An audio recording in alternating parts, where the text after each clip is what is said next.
ইতিমধ্যে অনেকেই হয়তো ক্রিম আপার এই নাচটা দেখে ফেলেছেন এবং সে এত কিউটভাবে নাচে, মানে এত হার্ড বিষয়গুলোতে নাচে এবং ভাইরাল হয়ে যায়, এবং সে কিন্তু সবসময় আলোচনায় সমালোচনায় থাকেই।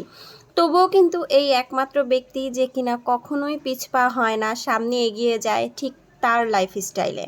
তার নিজের যতটুকু ভালো মনে করে, যেভাবে তার ভালো লাগে সে কিন্তু সেভাবেই আসে, কারো সমালোচনায় সে কিন্তু পিছিয়ে যায় না।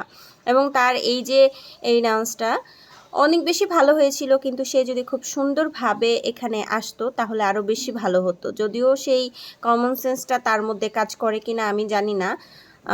সে আসলে সবসময়ই সমালোচনায় বা আলোচনায় থাকতে চায়।